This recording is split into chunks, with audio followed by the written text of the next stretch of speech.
Olá, alunos da EAD da Unicesumar, sejam bem-vindos à disciplina de empreendedorismo. Hoje nós temos aqui a participação ilustre do nosso reitor da Unicesumar, professor Wilson de Matos Silva. Ele vai nos trazer um pouco da sua experiência empreendedora, da sua trajetória, para que a gente possa potencializar então esse processo de ensino e aprendizagem e trazer um pouco dos aspectos práticos da disciplina.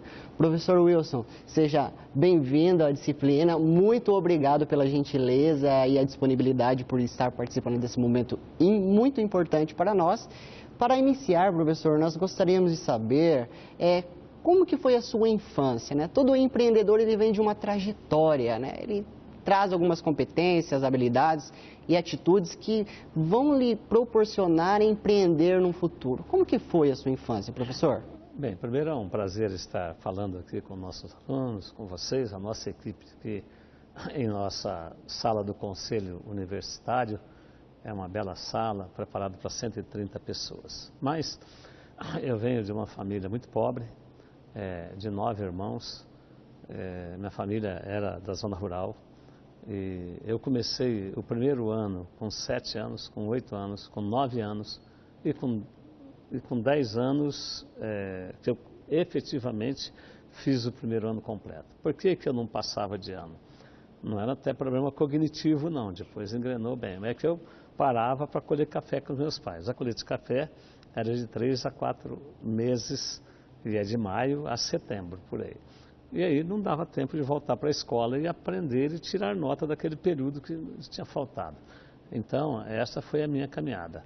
Hoje eu olho para os meus netos, de 7, 8, 9, 10 anos, e fico imaginando que naquela idade, nessa idade eu já tinha toda uma responsabilidade de contribuir com o ganho da família. A família é grande, eu sou o quarto de cima para baixo. Mas, em 1957, quando eu estava completando 10 anos, meu pai tomou a sábia decisão de mudar para Maringá. Tudo isso aconteceu aqui na região de Maringá, é uma cidade chamada, um distrito chamado Iguatemi. E com 10 anos mudamos para Maringá e eu fiz o primeiro ano primário num colégio muito perto daqui, chamado João 23. E ali eu fiz o primeiro ano primário, depois mudei para o outro lado da cidade, mas nesse meu primeiro ano primário, eu tinha que continuar contribuindo com a família. A família é muito grande, muitos filhos, irmãos pequenos, então, em frente à minha casa passavam os caminhões de lixo da cidade. E vinham depositar, onde depois eu comecei o Centro Universitário de Maringá, 20 anos depois de não jogar mais lixo aqui, né? E eu vim aqui, catava garrafa e vendia na Vila Operária. Ainda pegava o dinheiro da garrafa, passava novamente por esse carreador, era um carreador, uma estrada de terra, ia numa fazenda aqui próximo, comprava limão, vendia de novo na Vila Operária, agregava valor à garrafa, pegando o dinheiro do limão e entregava o dinheirinho para minha mãe. Era para realmente a família sobreviver, conforme você vai poder ver nesse vídeo aí que será apresentado agora. Foi um pouquinho além de Maringá, Guadiana, para ser mais preciso. Ali ficou com sua família, morando e trabalhando na zona rural. 5 anos depois, o encanto de Maringá, que envolvia todo mundo, acabou atraindo a família Matos. 1957. Este é o ano. Enquanto se descansa, carrega-se pedra. Para conseguir alguns trocados para o cinema, para o gibi ou para qualquer outra diversão, valia tudo. E o menino Wilson estava sempre disposto. Por alguns trocados, ele entregava pão, vendia jornais, limão e até mesmo garrafas. Agora, o que pouca gente sabe é que o menino Wilson Matos recolhia as garrafas no lixão de Maringá. Coincidentemente, sob os prédios que hoje ostentam o Centro de Ensino Superior de Maringá. De calças compridas e com 15 anos, Wilson encontra seu primeiro emprego. Recepcionista do Hotel Nossa Senhora de Fátima, no Maringá Velho, onde trabalhou 1 ano.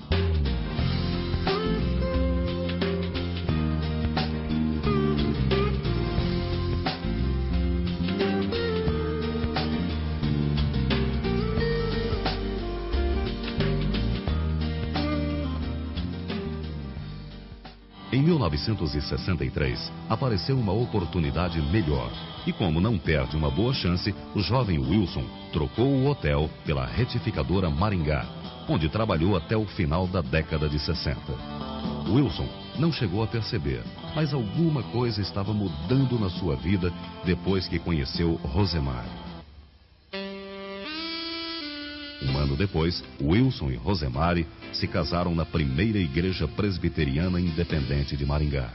Sempre esteve à frente de todas as dificuldades que ele encontrou na vida. Coragem, determinação e muito trabalho foi uma receita que ele sempre usou. No dia 3 de abril de 2007, assumiu pela primeira vez o Senado Federal, substituindo o titular Álvaro Dias. Ao assinar o termo de posse, fez o seguinte juramento diante da tribuna: prometo manter, defender e cumprir a Constituição, observar as leis, promover o bem geral do povo brasileiro e sustentar a união, a integridade e a independência do Brasil. Em 3 meses apresentou 12 projetos de lei, dos quais 11 visam a melhoria da educação no país. Desses projetos, 5 foram aprovados no Senado e encaminhados à Câmara dos Deputados. No dia 6 de agosto de 2014, assumiu pela segunda vez a vaga no Senado Federal. Pois bem, nessa caminhada eu vendi jornais, pães, entregava pão, conforme vocês viram aí. Mas no final da década de 1963, eu arrumei meu primeiro emprego oficial. Foi um hotel, trabalhei quase um ano lá, e depois arrumei um emprego numa retificadora. Muito bem, e ali na retificadora eu trabalhei 9 anos, 8 anos e meio. Eu fiz do 6º ano até o 2º ano de faculdade trabalhando nessa retificadora. Me casei trabalhando nessa retificadora, isso há 48 anos atrás, e ganhava um salário mínimo e meio. Fiz 2 anos de faculdade na cidade de Mandaguari e depois me transferi para a Federal de Santa Catarina. Esse foi um grande salto. Eu sempre quis um pouco mais, porque eu fiquei imaginando, terminando uma faculdade naquela época, sem nenhum reconhecimento regional ou nacional, eram faculdades começando, não eram nem reconhecidas, e já era casado, mas consegui essa transferência para lá. Foram muitas dificuldades. Mas 2 anos lá, terminei o curso, entrei direto na Universidade Estadual de Maringá para dar aula. Me tornei professor universitário, numa diferença de 2 anos, fez a grande diferença. Por isso, recomendo, estude em boas escolas, que tenha pelo menos IGC 4, ou 5, assim como a nossa instituição, a Unicesumar, que vocês vão ver toda a qualidade de ensino daqui a pouco, através dos nossos índices. Muito bem. Mas na retificadora, eu aprendi a comprar, vender, buscar peça em São Paulo, mandei fazer peça, trabalhei em acessório, trabalhei em relações públicas, passei por quase todas as funções administrativas na retificadora. E aí me tornei professor e dei um grande salto para a época, professor universitário, mas logo estabilizou de novo. Eu fiquei olhando, e aí? Eu vou ser professor a vida toda. Ótimo. Muitos colegas meus se aposentaram como professor, criaram bem os filhos, ganharam o salário que ganha um professor de nível superior, né? Que vive com dignidade, sem dúvida nenhuma. Mas eu fui buscar outras ações. Em 9 de fevereiro de 76, consegui pegar um serviço de entregas de encomendas da Aviação Garcia. Muito bacana. É o seu primeiro empreendimento? Meu primeiro empreendimento. Então já vem de uma trajetória. 76. Fez 40 anos agora. E lá eu comecei a entregar encomendas com uma variante que eu tinha, uma perua variante. Ia para a universidade, ia para dar aula de manhã, arrumei um motorista, ele me levava na universidade. E à tarde eu entregava encomenda com ele. E, enfim, trabalhei 8 anos para Aviação Garcia. Só que 6 meses depois, eles já me deram todas as cidades do norte do Paraná para entregar encomendas. Fiz bem feito, o cliente ficou satisfeito, eles também. E aí eu comecei a montar uma frotinha. Só que 2 anos depois, fiquei olhando, falei, eu tenho um cliente só. Se esse cliente me cortar, acabou o meu negócio. Então fui buscar outras alternativas para fortalecer aquela transportadora. E aí eu descobri que o Correio fretava carros para fazer transporte de malotes. Procurei o Correio em Maringá, era em Curitiba, fui a Curitiba, enfim, para fazer o ajuste naquela pequena entregadora, para passar a ser prestador de serviço para uma empresa pública do Porto do Correio, foi um trabalho gigante. Eu me lembro que eu fui 9 vezes a Curitiba, ia de ônibus, né, pela distância e tal, e viajava a noite toda, passava o dia todo lá. Enfim, depois de tudo isso, consegui cadastrar a empresa no Correio e ganhei a primeira concorrência, 2 carros. Aquilo fiquei muito empolgado. Mas 4 anos depois eu tinha 150 carros trabalhando para o Correio. Já teve um crescimento muito grande. E transportando malotes, Rondônia, São Paulo, capital, para todo lado. Montes Claros, Minas Gerais, Pato Branco, Cascavel. Em cada SESEC que abria, que era um centro de processamento de dados, serviço do Correio, do Banco do Brasil, eu ganhava concorrência, colocava 10, 15, 18 veículos para levar os malotes e trazer todos os dias. E fui buscando outras alternativas de trabalho nessa mesma direção aí. Consegui prestar serviço para Telepar. Eu entregava lista telefônica no Paraná inteiro, de casa em casa. 1 milhão de endereços, 1 milhão de catálogos. 1 milhão. Eu tinha que entregar todos os anos e tinha que encontrar 97% dos endereços, pelo menos. É um grande desafio. Fiz isso muitos anos. Já não existe mais lista. Por isso que a gente tem que ficar atento. A gente tem que estar aberto sempre por conhecimento, sempre buscando novas alternativas, porque muitas atividades que eram extremamente intensas há 20, 30 anos atrás, hoje não existe mais. Como também fui um distribuidor de ficha telefônica para Telepar durante o mesmo período. Eu ganhei a concorrência, eu pegava no atacado e distribuía no varejo e também trocava o cofre que fica dentro do telefone. Tirava o cheio, colocava o vazio, entregava para o Telepar, eles abriam, faziam a montagem das caixas de novo e assim a roda virava. Hoje não existe mais ficha telefônica, né? Nem malotes. O processamento de dados feito tudo online, o cheque não vai e volta a lista mais, nada, né? E foi um negócio muito importante para muitas empresas por esse Brasil afora. Muito bem. Tive também uma transportadora de escolares, micro-ônibus e tal, um pouco de turismo.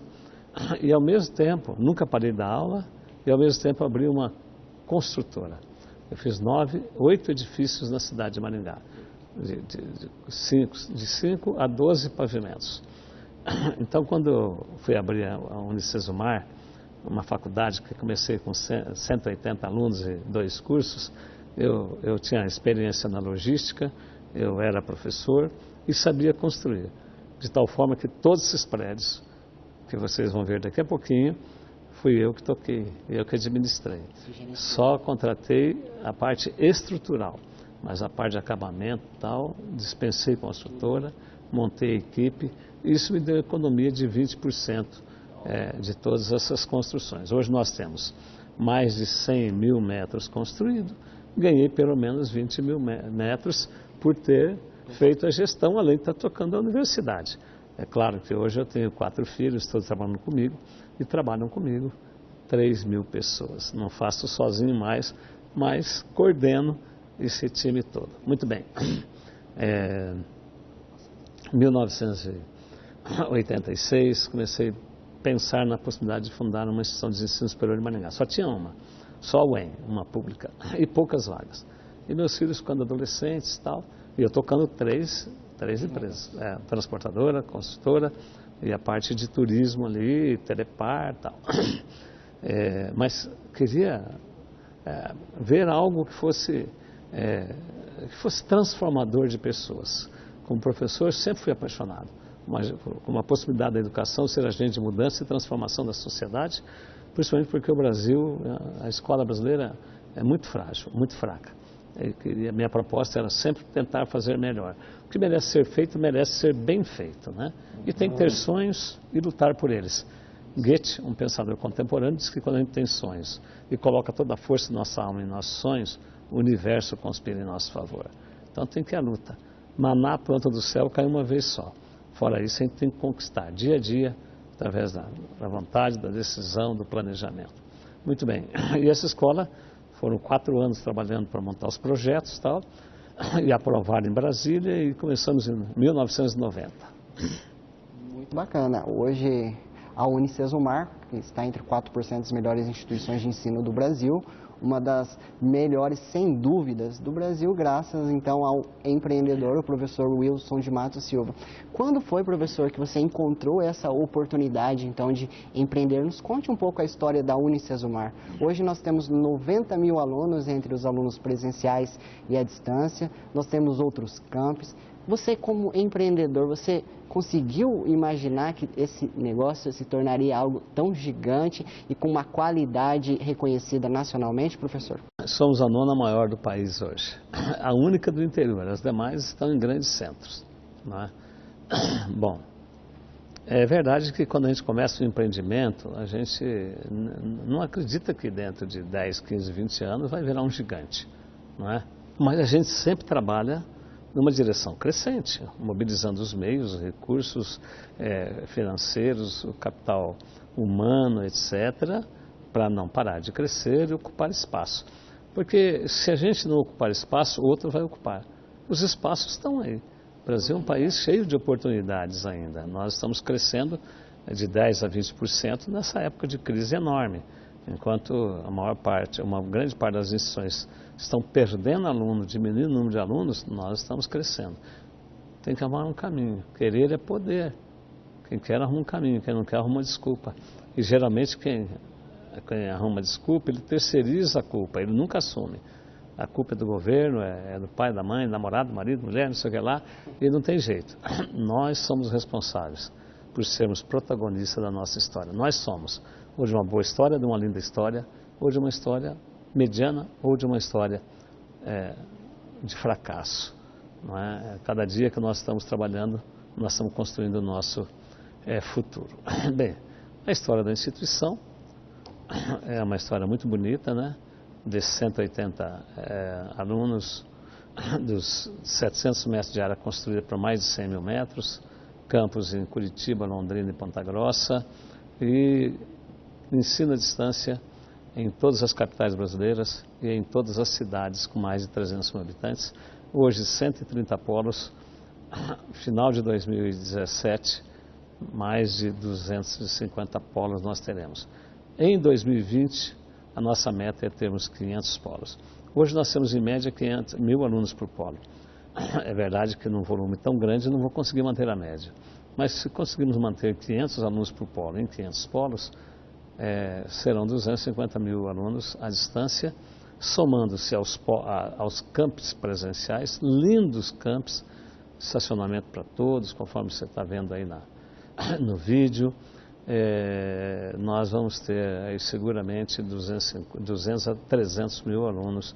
A nossa meta é 160, mas a nossa trajetória tem me permitido ousar cada dia mais. A gente tem que ser ousado, tem que correr um pouco de risco, é claro que tem que ser um risco calculado, porque tem muitos que se lançam em verdadeiras aventuras. Isso, empresa não se faz em forma de aventura, em forma de projetos, avaliação, implementação, correção dos erros, reimplementar, avaliar permanentemente, corrigir, arrumar um time para trabalhar com a gente, confiar nas pessoas que estão com a gente, mas conferir é melhor ainda que confiar, tem que conferir, mesmo que seja por amostragem, e assim vamos chegar ao final da nossa história fazendo diferença, deixando um legado para a sociedade.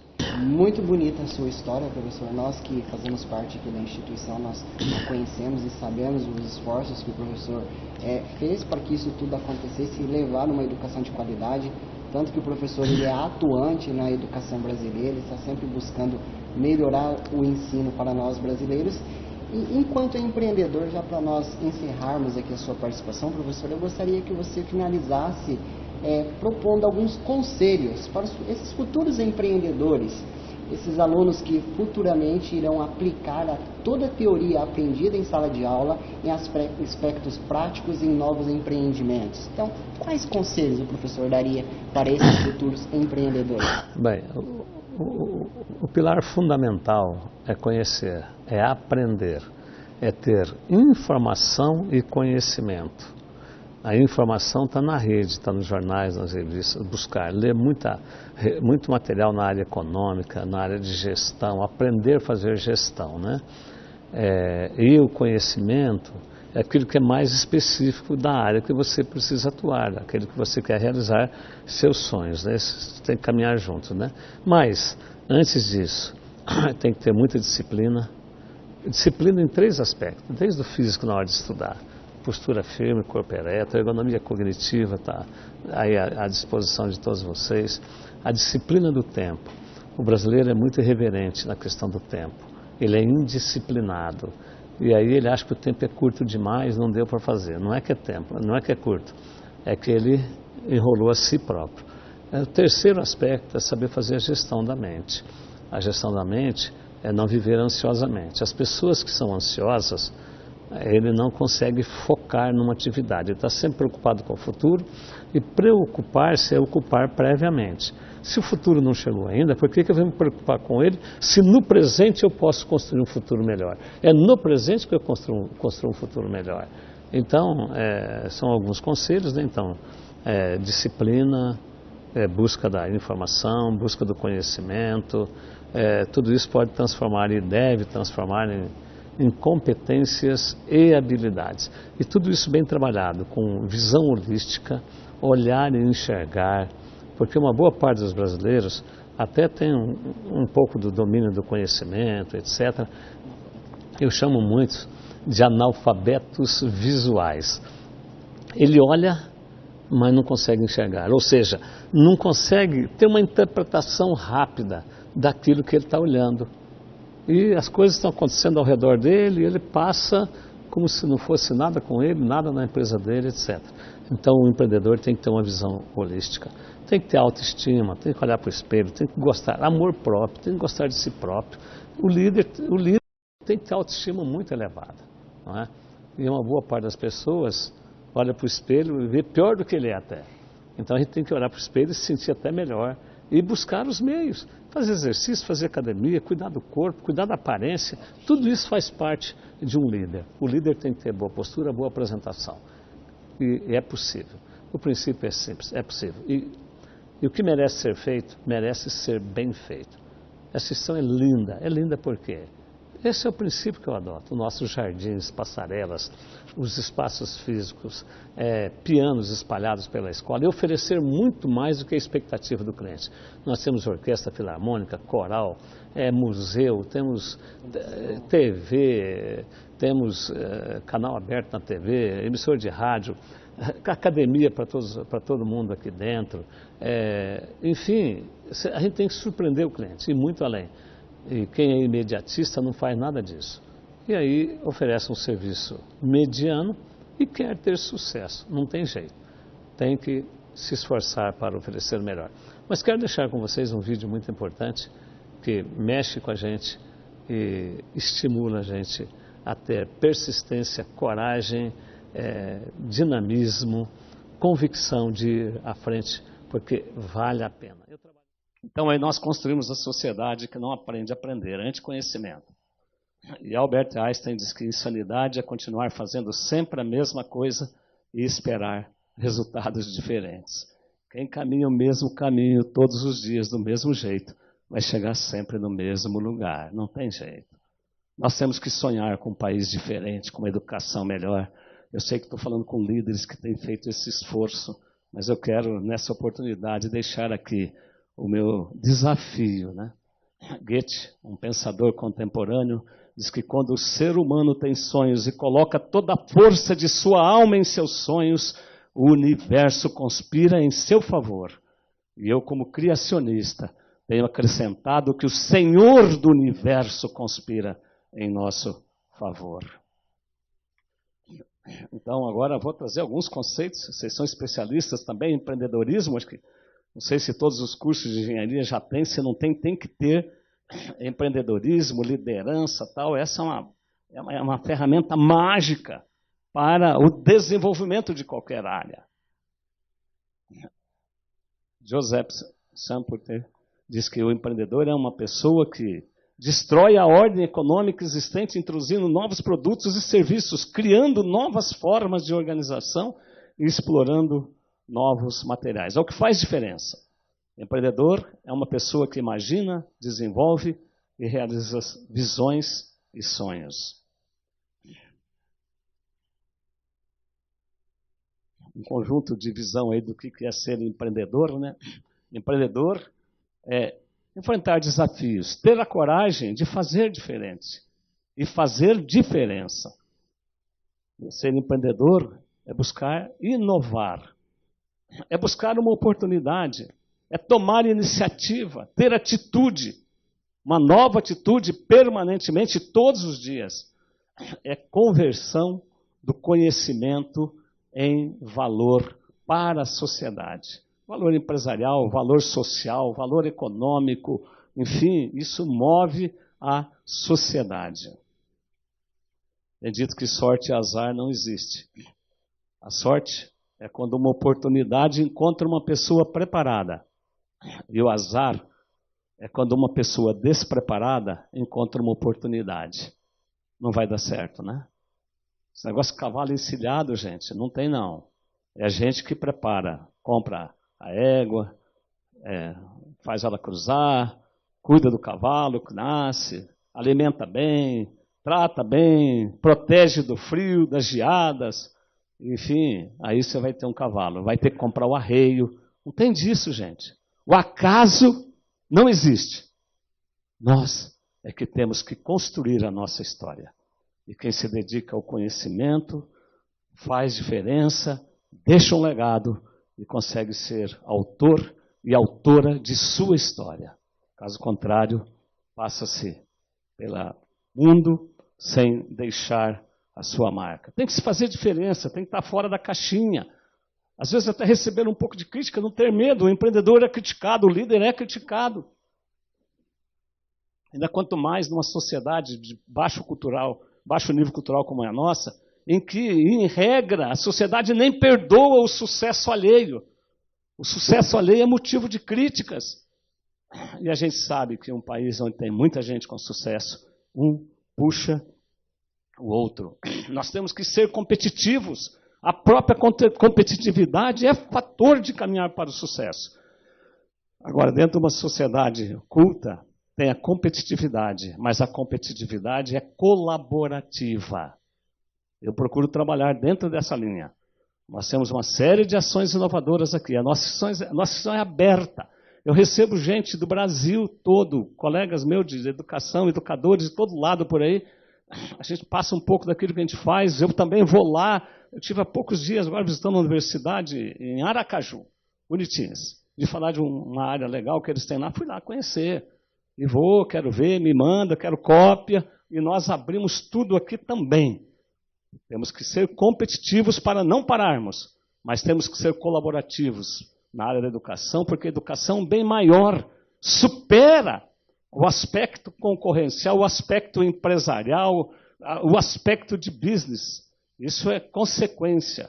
O empreendedor tem que ser visionário, tem que tomar decisões, não ficar aguardando na dúvida, tem que fazer diferença, tem que ser determinados e dinâmicos. Tem que saber explorar ao máximo as oportunidades. As oportunidades estão por aí, né? Quem quer, arruma um caminho. Quem não quer, arruma desculpa. E geralmente a gente terceiriza a culpa. A culpa é do governo, a culpa é do vizinho, é do marido, é da mulher, é não sei quem. Quer dizer, não tem jeito, gente. Ou a gente escreve a história da gente, ou escreve a história da gente. Ninguém vai escrever para a gente. Tudo bem que o cenário, o ambiente, pode ser mais favorável ou menos favorável. São bem relacionados, networking, relacionamento, conhecer, viajar, sair da cadeira. Os líderes são formadores de equipe, tem que saber liderar, ter paciência, também ter pulso forte, não ser levado por qualquer onda de conversa, porque reuniu 5, 10, 15, 20, surge palpites de toda forma, né? Poucos, às vezes, construtivos. Cria valor para a sociedade, já falei, são organizados. Organização é fundamental. São otimistas e apaixonados pelo que fazem. Tem que ter uma autoestima elevada. Se a pessoa tem uma baixa estima, ele pode ser um leão, ele vai olhar no espelho e vai sentir um gatinho. Não é? Nós temos que fazer isso aí que está mostrado. Eu vim da zona rural com 10 anos de idade. Eu comecei o primeiro ano 3 vezes, com 7, 8 e 9 anos de idade. e parava para colher café com meus pais, aqui na região de Iguatemi. Meu pai trabalhava em sítios de café, era colono de cafezais. E aí, com 10 anos, ele tomou a sábia decisão de mudar para dentro de Maringá. Aí vocês imaginam como eu cheguei aqui, né? Da roça, era o mais simples de todos, o mais pobre de todos. Fiz o primeiro ano primário aqui no João 23, muito perto daqui. Isso aqui tudo era mata. Então, naquele tempo, eu olhava para o espelho e me via extremamente horrível. Hoje eu não me acho bonito, não, mas também não me acho feio, viu, gente? E tem que se cuidar, né? Tem que fazer academia, tem que mexer, ter uma mente saudável, tem que evitar a ansiedade, fazer a gestão da mente. Uma boa parte das pessoas, metade da população brasileira, segundo as estatísticas, tem problema de ansiedade. E quem tem problema de ansiedade não vive o presente plenamente. Preocupado com as coisas, com o futuro, dado a fatores do passado, não adianta, a gente tem que resolver isso. Se o passado lhe foi pesado, você tem que fazer uma releitura disto, deletar aquilo que foi negativo, olhar para frente e tocar o barco. Bom, conhecimento é tudo no presente momento. Sonhar é o primeiro passo para o empreendedorismo. Já deixei uma frase sobre sonho aí, né? Temos que acreditar que nós podemos fazer. Eu posso. Quando eu pensei em abrir essa instituição aqui, foi a primeira de Maringá. Naquela época era extremamente difícil abrir uma faculdade. Imagina, Maringá na época tinha uns 200, já mais de 200 mil habitantes, tinha a universidade, lá em Miquelão, professor Miquelão, aqui, nos honrando com a presença ali da Universidade Estadual. Ela tinha poucos cursos. E aí os filhos nossos, a maior parte deles tinham que ir para fora. E eu tenho 4 filhos. E aquilo foi o que mais me moveu, no sentido de abrir mais oportunidades para a juventude de Maringá. E quando eu falava para as pessoas do meu relacionamento, é impossível. É quase impossível. Quer dizer, se disserem que é quase, então é bastante possível. Se disserem que é impossível, com esforço a gente pode chegar lá. Eu trabalho 11 horas por dia. Só que, quando eu paro, eu curto em alto estilo. Porque tem alguns que enrolam o tempo todo, depois não tem dinheiro para curtir em alto estilo, né? Então, sábado, domingo, feriados, etc., aí sim, fecha a porta e vou curtir. Tenho todos os meios para isso, construir esses meios para curtir em alto estilo. Então, vale a pena trabalhar bastante, somado à competência. Só o trabalho não é tudo. Porque se fosse só o trabalho, o animal que puxa a carroça trabalha um monte, faz um monte de força, né? Mas ele vai, quem anda do mesmo jeito, no mesmo caminho todos os dias, vai colher sempre os mesmos resultados, né? Então você tem que fazer diferente, caminhar diferente, tentar. Abraço, sucesso a todos vocês. É isso aí, pessoal, muito obrigado então pelas participações, ao professor Wilson pela disponibilidade e nos vemos então durante as aulas ao vivo. Um abraço, pessoal, e até a próxima aula.